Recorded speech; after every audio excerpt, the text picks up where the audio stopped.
So namaste again, everyone. And it's a joy always to be with you for these study sessions on the beautiful Kena Upanishad. This is our eighth class studying the Upanishad uh, together.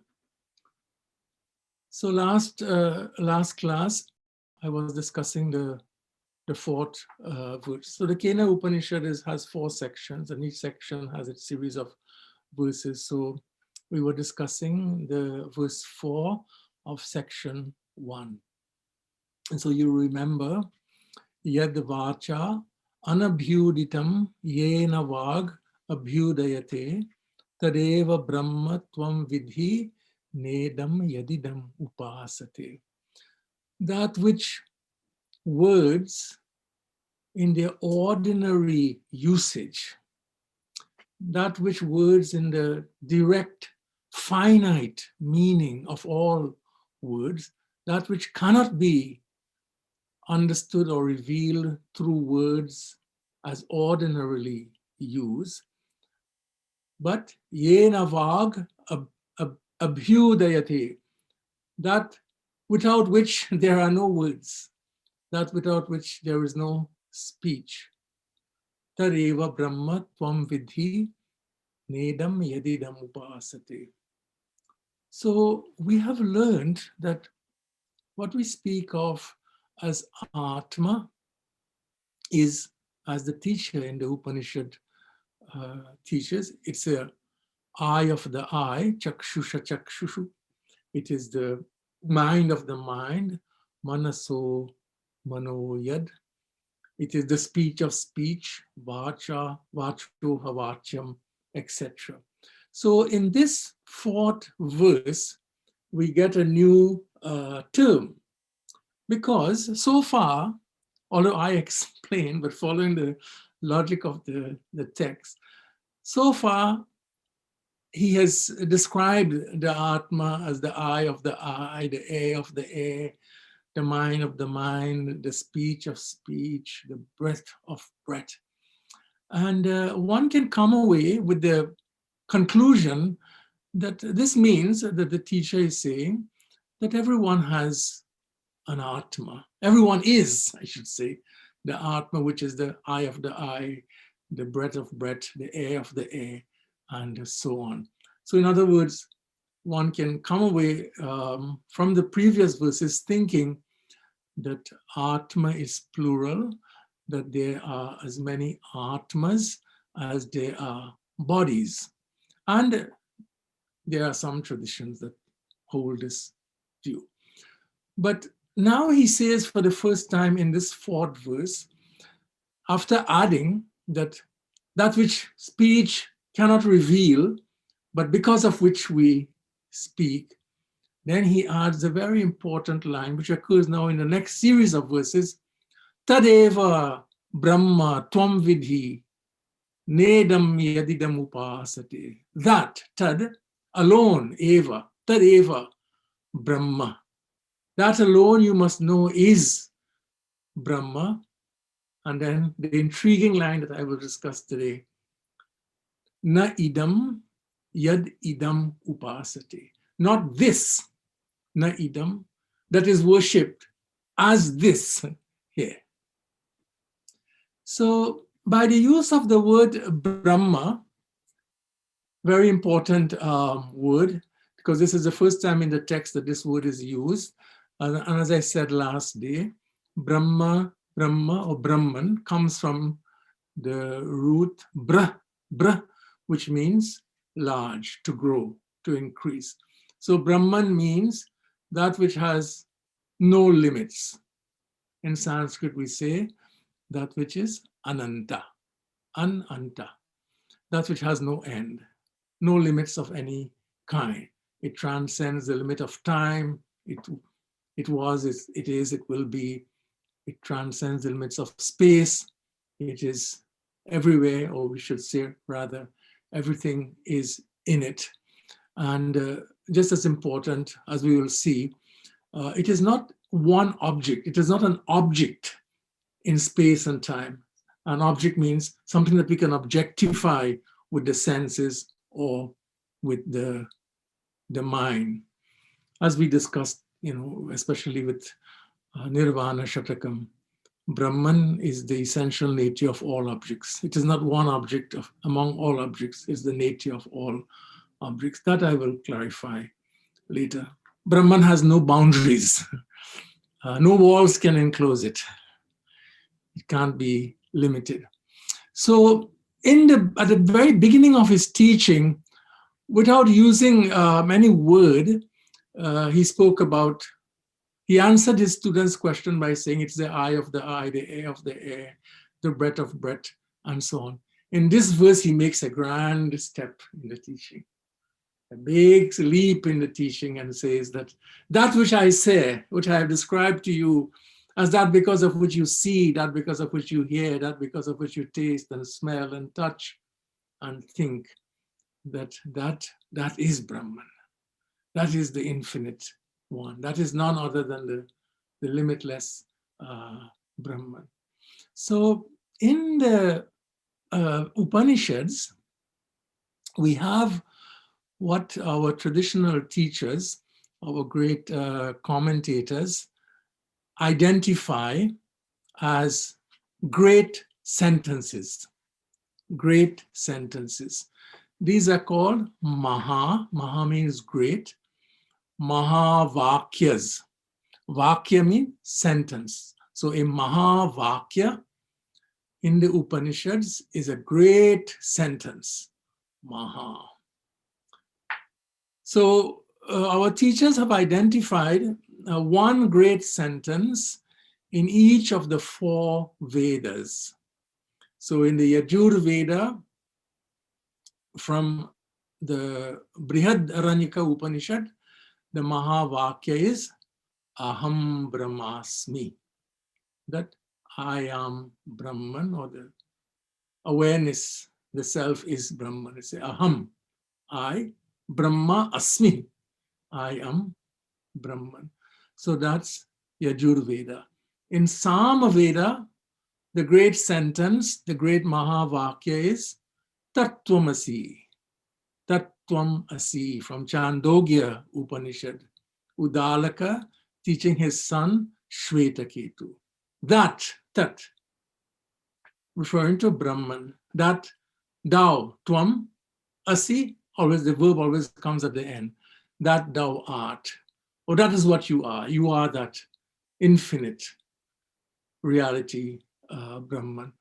And then you have Rig Veda, so that's Yajur Veda, Sama Veda, Rig Veda. The great sentence in Rig Veda is Prajnanam Brahma, from Aitareya Upanishad. Prajnanam Brahma, which is, depends, as we discussed last day, how we translate awareness or consciousness. Prajnanam is awareness, or if you translate consciousness with all of the clarifications that we added last time, Prajnanam Brahma, awareness is Brahman, consciousness is Brahman. And then the final one, Atharva Veda, and this comes from Mandukya Upanishad. In Atharva Veda, I am Atma Brahma.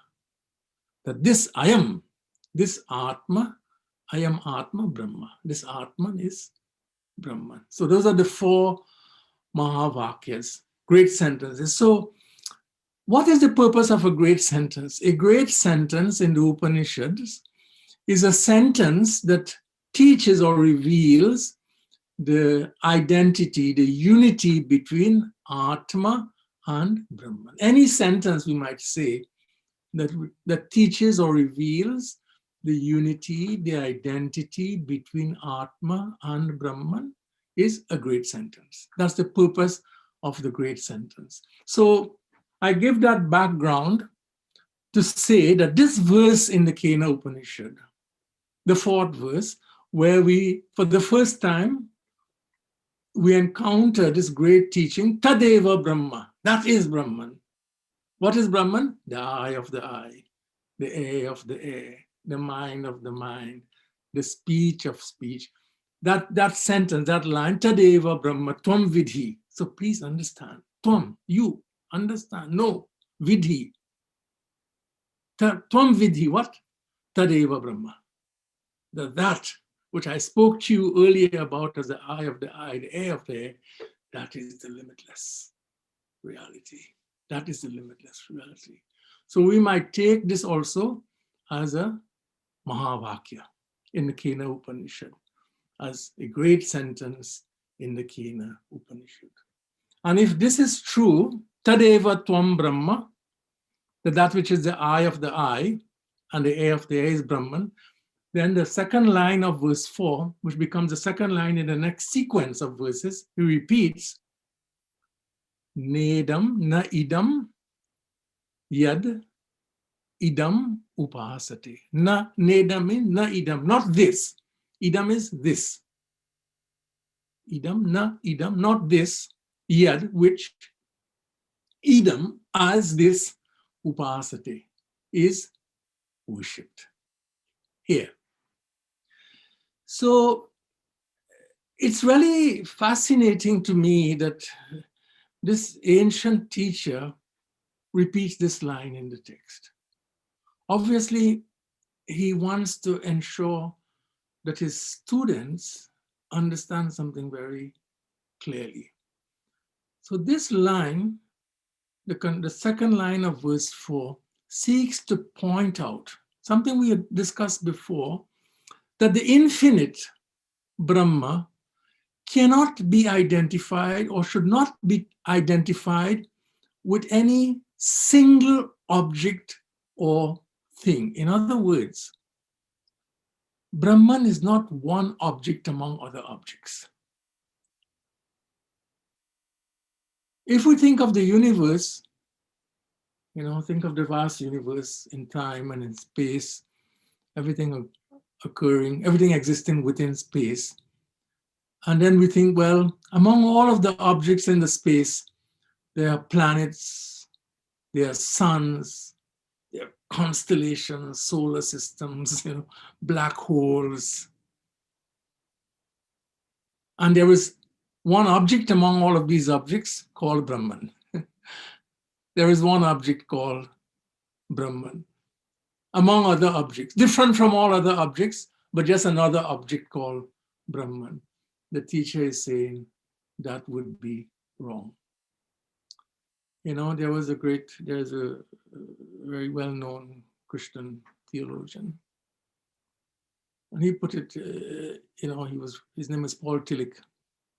Tillich is a very great, passed away now, but wrote many volumes of theology. He's worked at the University of Chicago. But he says, God is not a being. God is the ground of all beings. God is the ground of all beings. God makes all existence possible. God is not one object, as Upanishads are saying here. Similarly, Tillich said, God is not a being, but God is the ground of all beings. So as we have seen so far, now we can make connections, we can follow very closely. That so far we're seeing that anything that can be objectified, when I say objectified, you will understand. Everything that can be an object of the eyes, the air, the sense organs, right? These can know things that are objects. So we say we know through the senses by objectifying something. And also we can objectify, as we see with the mind, like thoughts and emotions and so on. So anything that can be objectified is limited, whether it's a physical object or is a mental object. It exists in the mind as a mental object. It exists in space as a physical object. But what they all share, anything that is objectified, means it is limited. It's not Brahman. It's not the limitless Brahman. So the teacher says, and then he uses in this line the word upasate. Nedam yadidam upasate. Tadeva brahma tvam vidhi na idam upasate. Nedam yadidam upasate. So upasate comes from the verb, it means to worship. Like we will translate it like that. Or it can even mean to, upasana is also used for a form of meditation. So the object of worship, that which is used in upasana, is either a physical object, right? It's either, for example, a murti, an icon in the temple, or an object of the mind. Upasate can refer to both. Upasate can have objects that are physical objects and also objects that are mental objects. So what the teacher is saying, because I think he's responding, perhaps there was something in that discussion that took place that led him to add this important sentence. So a student might have said, Reverend teacher, I understand that the infinite Brahman is not one object in the world that I see with my eyes. And I can even understand that it is not an object of my mind, because that also will be limited. But what about our sacred objects? What about the icons in our temples, the murtis that we honor in rituals? And so I think he adds this to make that very clear. It is not wrong to worship God, worship the divine in a specific form. This is not what the Upanishad is saying. The Upanishad is not saying that worship is a wrong thing. Upasana is wrong. We should not misunderstand that. It is not wrong to worship God in a specific form. In our Hindu tradition, we have what we speak of as Ishtadevas. Ishtadevas are the chosen forms of God that we adore. So, for example, right now in the Hindu world, we are in the season of what we call Navaratri, the 9 nights when we honor God as divine feminine, in her divine feminine forms. What the Upanishad wants us to know, however, is that the divine should not be limited to any particular form, even a sacred form, even a sacred form. Sacred form is not exempt, in other words, from the limits of all forms. So if I worship the Lord in a particular form for which I give a name, it will obviously, even as the icon stands in the temple, the murti stands in the temple, it's a murti that occupies space. There was a time when the murti was not, because it was made by the sacred artists, the Shilpis who made the murti. And perhaps depending on the material out of which it is made, it also has a finite lifespan. So even though it is a sacred form, it is still, like all other objects, is limited by space, it is limited by time. There was some time when it is not, and there may even be a time when it will not be. So the text is not a condemnation of worship practices in a specific form. It seeks to instruct the truth, that we should also know the truth of that which we worship. This may be a form of Brahman, but do not think that this form is all that Brahman is. Do not think that this form is all that Brahman is. In Bhagavad Gita, Sri Krishna, even though Arjuna is looking at him, in Bhagavad Gita, he is a teacher of Arjuna. Arjuna is seeing the form of Krishna before him, which is a form in space and a form in time.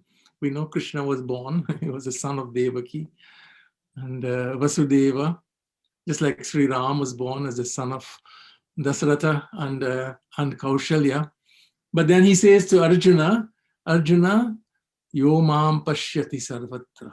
See me everywhere. Yo mam. And you see me in this form, but I want you to know that you should see me in all forms. Yo mam pashyati sarvatra. And also, sarvam chamai pashyati. And all forms in me. Tasyaham na pranashyami sachame na pranashyati. Then only you will know that you never separate from me. Then only you will know that you are never separate from me and I never separate from you.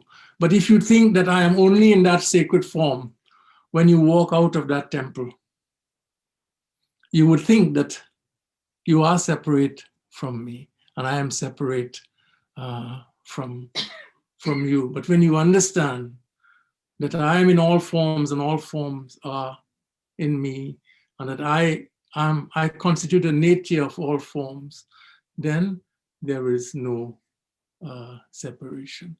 This is the point of that important line. Na idam yad idam upasate, nedam yadidam upasate. There is a very beautiful verse in our Hindu tradition. It's a verse of, I consider it to be a verse of deep wisdom, but traditionally it is considered as a prayer for forgiveness. So we say it's a prayer for forgiveness. And so in this, the poet in this beautiful verse, Shantavyam Jagadisha Tadvikalata Dosha Trayam Matkritam. He says, forgive me, my Lord. This is his prayer. Forgive me for these, what he calls, these three doshas. These three, dosha means a defect. These are the defects, natural defects of my worship, of my upasana. Doshatrayam matkritam shantavyam. Shantavyam, forgive me. What are the three? Rupam rupa vidvarjitasya bhavato dhyayena yatkalpitam. I know that the poet says, I know that you are rupa vivarjitam, that you are in all forms. You transcend all forms. You are without form. Rupa vivarjitasya bhav. But yet, I think of you as having a form, rupam. You are rupa vivarjitasya, but I attribute form to you when I contemplate you. I can't contemplate you without thinking of you in a form. Dhyayena, in my meditations, I visualize you, the formless, as having a form. Stutya nirvachaniyata khila guru duri krita yanmaya. And I say, and I understand that you are vacho havacham. In this thing, you are the speech of speech. You are the one that no word can describe. You are the one beyond all words. But yet, I sing to you in words. I can't help but describe you and praise you in stutis, in poetic compositions. Stutya nirvachaniyata kila guru duri krita yanmaya. And the third one. So I attribute forms to you, and yet I know you are formless. I praise you in words, and I know that you are beyond all words. Vyapyat vancha vinashitam bhagavato yattirtha yatradina. I know that you are everywhere and everything is in you. And yet, I go on journeys of pilgrimage. I go to see your sacred sites. I go to Tirtha, the word here, Tirtha Yatra. I visit Tirthas, sacred places, even though I know that every place is your place, and in every place you are. Shantavyam jagadisha tadvikalata doshatrayam matkritam. Forgive me, the poet says. Forgive my defects. This is a poem of wisdom. This is a poem of wisdom. In other words, I praise in words, but I don't take my words to be ultimate. I know that the divine is beyond all my words. I can't help but, because I have a form as a human being, to think of the divine in form. But I know also, Rupa Vivarajitasya, that the divine transcends all forms.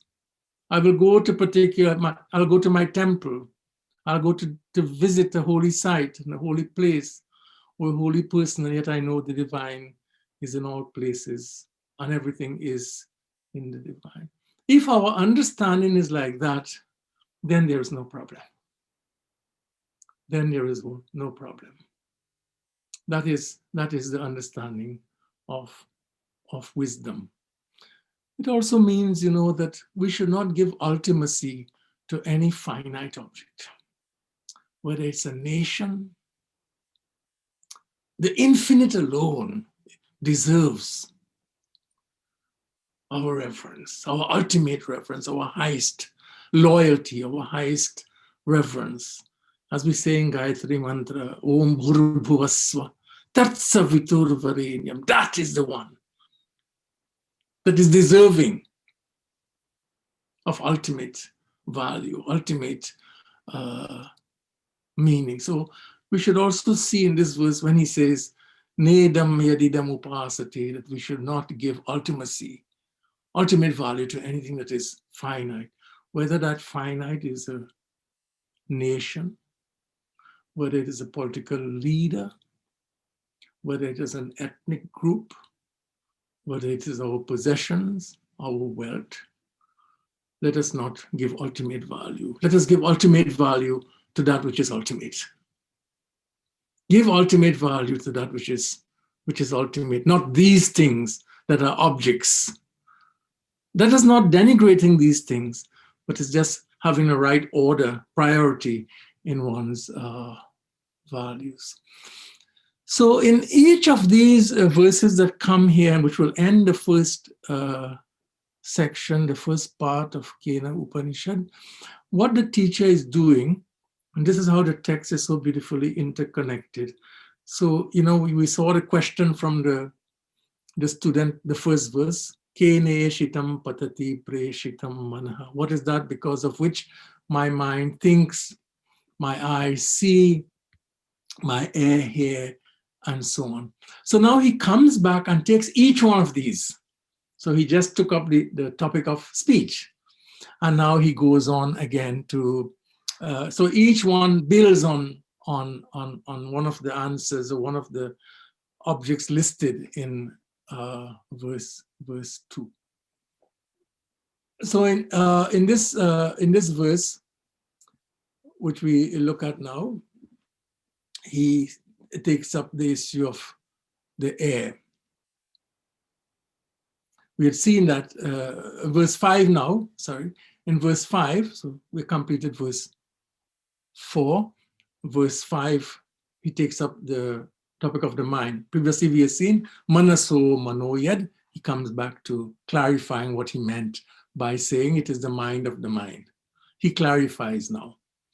Yan manasa na manute, this is verse 5. Yan manasa na manute, ye nahur mano matam. And then that line I told you that ends each one. Tadeva Brahma Tvam Vidhi Nedam Yadidam Upasate. Very beautiful. Yan manasa na manute. That which cannot be known as an object in the mind. Yan means that. Manasa na manute. That which the mind cannot know as an object or think of as an object. Ye nahur mano matam.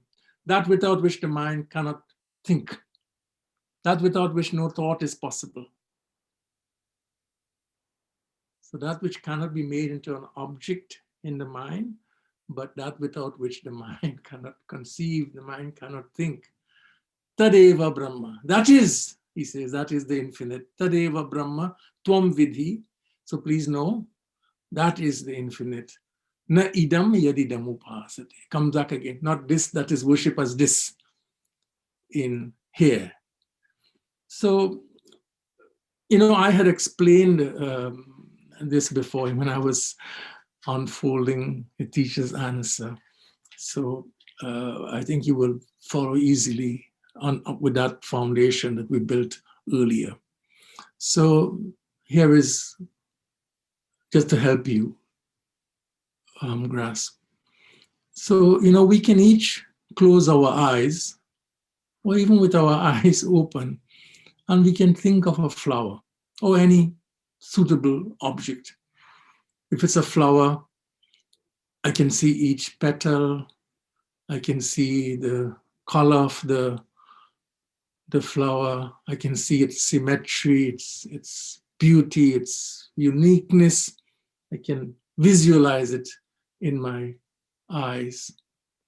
So my mind, with the instrument of my mind, I objectify the flower and I see it in its appropriate form. But I cannot do that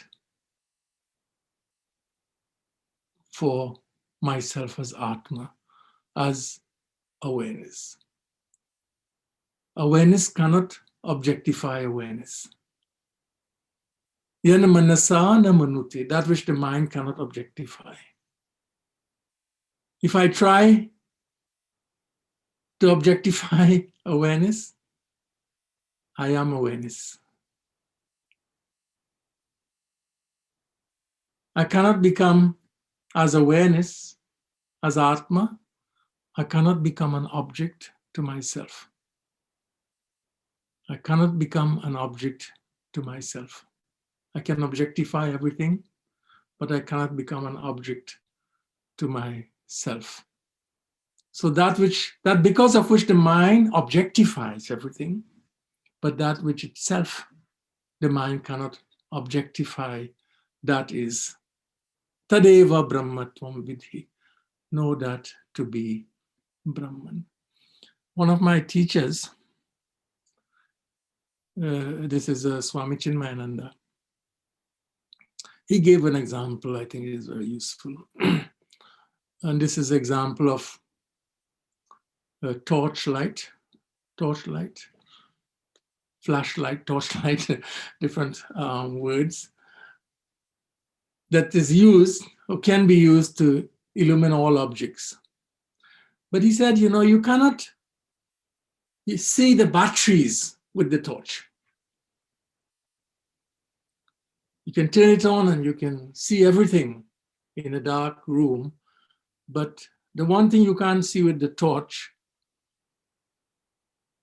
is the torch's battery. Why? Okay, so suppose you take the batteries out and bring these in front of the torchlight. What happens? The torch dies. Remove the batteries, the torch dies. The torch has no light. Similarly, if we, this is only hypothetical, please. If we try to take the Atma and bring it before the mind dies. Because the mind has lost its light. The eyes have lost their light. The ears have lost their light. All the senses, the mind has lost its light, because of which the senses and the mind functions. We cannot think of it because it is free. Atma is free of all of the characteristics that belong to objects in the world, free from form. It is arupam, free from taste. It is arasam, free from touch, asparsham, free from sound, ashabdam, free from scent, smell, agandhavat. So it is that because of which the mind is known. The mind is that because of which the mind is capable of thinking, but which cannot be thought of by the mind. There is something also very beautiful in this verse. That which the mind cannot know, but because of which the mind is known. Something very beautiful in this. And what is that? The Kena Upanishad, the teacher in the Kena Upanishad wants us to understand that the infinite Brahman that we are is present in every thought. So if you just think of it, think of this verse, verse 4, Yan manasa na manute, that which the mind cannot think of, yenahur manomatam, but that because of which the mind thinks. And that because of which the mind thinks is always present whenever the mind thinks. In every thought, in every mental state, in every emotional state, it is. Because it makes the state possible, it makes the thought possible, it makes the activity of the mind possible. It doesn't, in other words, it does not enable the mind to function by being distant from the mind. It is not like a puppeteer pulling the strings of the mind from some distance. When there is thought, whenever a thought is present, Brahman is. Whatever the emotion, Brahman is. You are. When I say Brahman is, I mean you are. It is in every thought, in every motion. We speak of, as we speak of the infinite, the limitless as being present in all things, and so often we forget that this also includes our minds. There is a thought is impossible if Brahman is not there. A feeling is impossible if this reality is not present. So what this means is that to appreciate ourselves, that we are Brahman, we don't have to free our minds from thoughts. Thought is not a problem. That I have a mind that can think is a great gift. It's a great gift. The mind is not a problem. The mind is a gift. The eyes are not a problem. The eyes are a gift. The human body is not a problem. The human body is a great gift.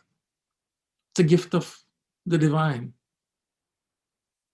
What we need to appreciate, as Kena Upanishad teaches, is that every thought is possible only because the divine is present. The infinite divine is present. Because the infinite divine is present as the light of awareness that shines in the mind. Before a thought comes into the mind, you are. Brahman is. Awareness is. It doesn't come into being because a thought comes into being. Before a thought comes into being, it is. When a thought happens, it is. When a thought goes, it is. It is when the thought is present. It is when the thought is absent. It is present also in the gap between thoughts. You can dismiss a thought, but you can't dismiss yourself. You can't dismiss Atman. You can change thoughts. You can stop thoughts, but you can't stop yourself. My teacher used to say also that I can close my eyes and know that I am Brahman. I can open my eyes also and know that I am Brahman.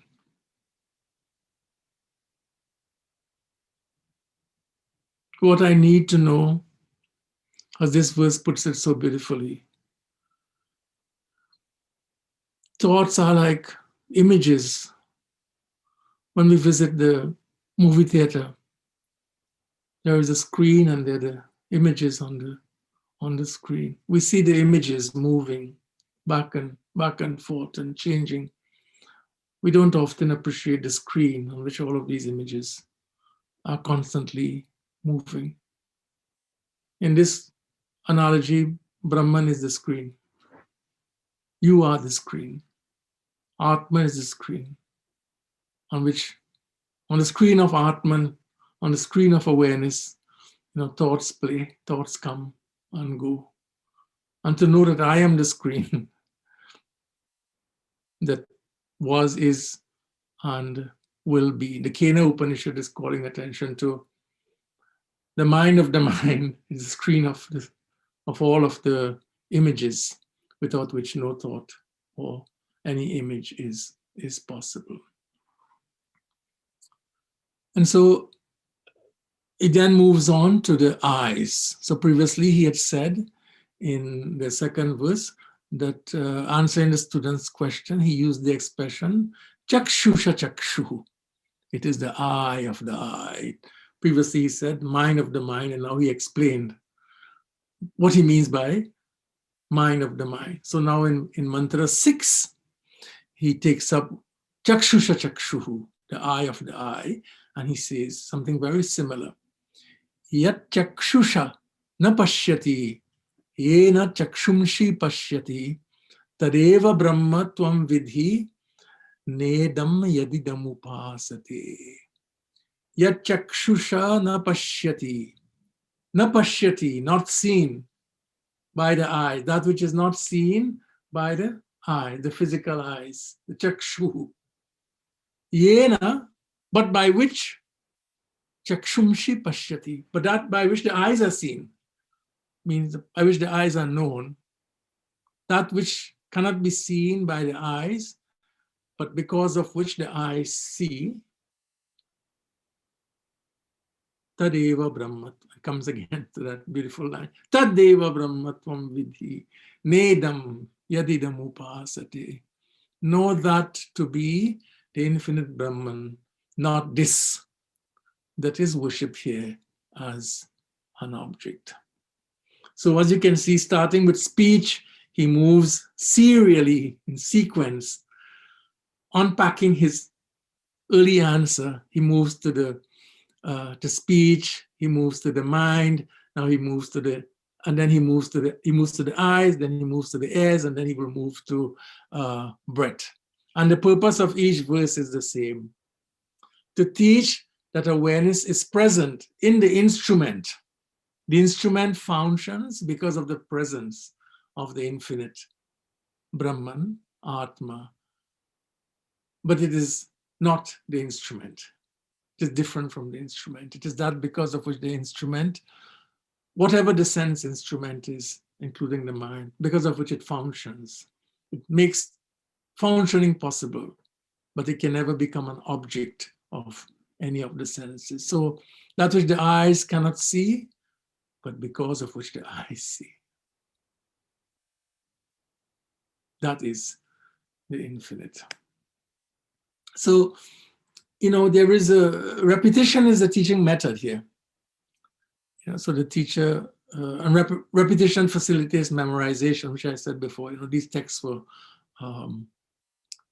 memorized and transmitted. So there's a poetic beauty in the recitation of the text. Tadeva Brahma Tvam Vidhi Nedam Yadidam Upasate, as the second line of each of these verses. So just to remind you again, the analogy that I had used before. I gave you one from my teacher, Swami Chinmayananda, but the one that I had mentioned before is the example of the telescope.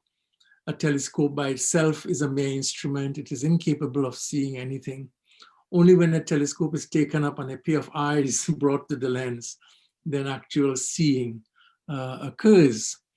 But then you can't use the telescope to see your own eyes, because that would mean, the eyes objectifying themselves. So Brahman is that because of which the eyes see, and it's also that which is aware of the eyes, that because of which the eyes are seen.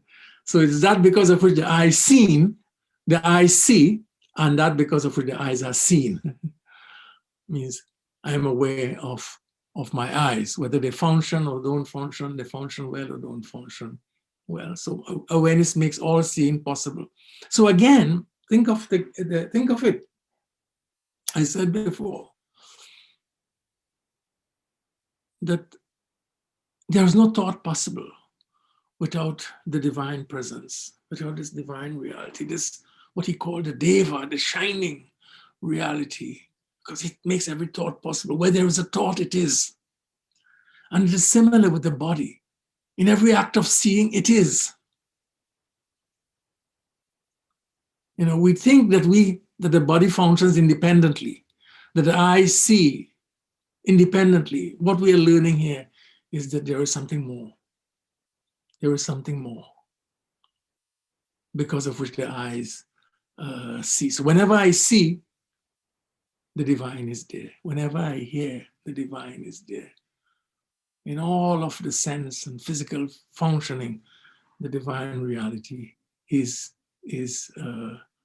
Tadeva Brahmatvam Vidhi. No, that is Brahman.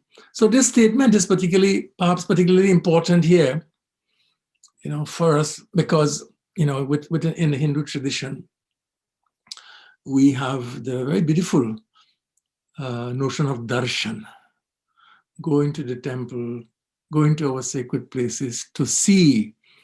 We often don't say, I'm going to worship. We say, I'm going for darshan. And I'm going to see the murti, the icon, in the sanctum of the temple. So as I said, there is nothing wrong in such actions, in appreciating God's presence in a particular form. But in our tradition also, in the Hindu tradition, there's an important kind of seeing. So there is the physical seeing with the physical eyes, but we have the beautiful and profound, the deeper seeing, if I would put it in that way, which we often speak of as jnana chakshu, seeing with the eyes of wisdom. Jnana chakshu. So chakshu is the eye. Jnana chakshu is seeing with the eyes of wisdom. Seeing with the eyes of wisdom. Seeing and seeing more than I see. Seeing and seeing more than I see. So, sometimes in the past, I would chant the verses in praise of the teacher, the Guru Stotram, you remember? And then we have each verse is a beautiful description of gratitude to the Guru, to the teacher for this wisdom. But the second verse, Ajnana Timirandhasya, Jnananjana Shalakaya, Chakshurun Militam Yena. Tasmai Shri Gurave Namah. Tasmai, each one ends, Tasmai Shri Gurave Namah. I bow to that teacher. Which teacher? Ajnana means ignorance. Timirandhasya, andha. When my eyes were blinded by the disease of ignorance. And how did he heal my eyes? Jnana Anjana, with the ointment of wisdom. Opened my eyes that were closed by the disease of ignorance with the ointment, the healing balm of wisdom. Jnana Chakshu. Seeing with the eyes of wisdom. It means we don't have to close our eyes to the world, but we should, whatever form we see, we have to see also the formless. In every form, we see the formless. In every thought, we are aware of that which is beyond all thoughts. In every breath, prana, we know pranasya prana. There is also the breath of breath present. That's how we should. That's jnana chakshuhu. That's seeing with the eyes of wisdom. And so as he goes through these verses, as I said, he moves through. Then mantra 7, yat srotrena nasrunoti ena srotam imam srutam tadeva brahmatvam vidhi nedam yadidam upasate. That which cannot be heard with the air, but because of which the air hears. Again, tadeva brahmatvam vidhi. Know that to be Brahma, not that which is worshipped as this here.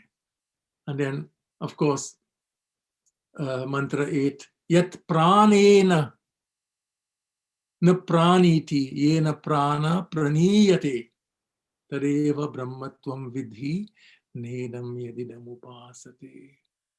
Yat prana na praniti. That which is not sustained by the breath. The breath sustains life in the body. It is necessary. When someone ceases to breathe, we call ourselves, there's a Sanskrit word for living being is prani. We are pranis. Pranis means we breathe. We're called pranis. And one of the indicators that, of not being alive is when the breath ceases. But here the teacher says, yat pranena na praniti. That which is not sustained by breathing. The body is, but not Atma. Yena prana praniyate. But that because of which, without which there is no breathing, there is no breath. That which is not dependent on breathing, but because of which, or in the absence of which, there is no breathing. Tadeva Brahma Tvam Vidhi. Nedam Yadidam Upasate. Know that to be the infinite Brahman, that you are. Always remember that, the infinite Brahman, you are Tatvamasi. Na idam yadidam upasati. Not that which is worshipped here as an object. As an object. Brahman is a sustainer of prana. Prana does not sustain the infinite. So with this verse, verse mantra 8, the first part of Kena Upanishad comes to an end. And then the teacher will look at the second section when we continue. And it's a really interesting section because obviously he's beginning to question his students now. So, okay, I've taught you this much now. Tell me what you have understood. Tell me what you have understood. And it becomes so fascinating because we've seen, that words in the ordinary senses can't be used. So it's fascinating to see how the students will reply to him when he asks them this question. Now, tell me what you have understood. Describe to me what I taught you. Let me see how, he wants to gauge whether they understood what he has taught them. So the second section is that goes to that point. The teacher now interrogating his students about their understanding. So with that, I will end our class today. Again, great joy to be with you and to study this beautiful text together. What else can I say about Kena Upanishad? Even always say, even you understand a little bit of it, it's a journey of deepening understanding. It's not difficult. It just requires that we give ourselves fully in mind and heart to the text, then the wisdom, this great teaching and the lineage that has brought this teaching to us. This blesses us.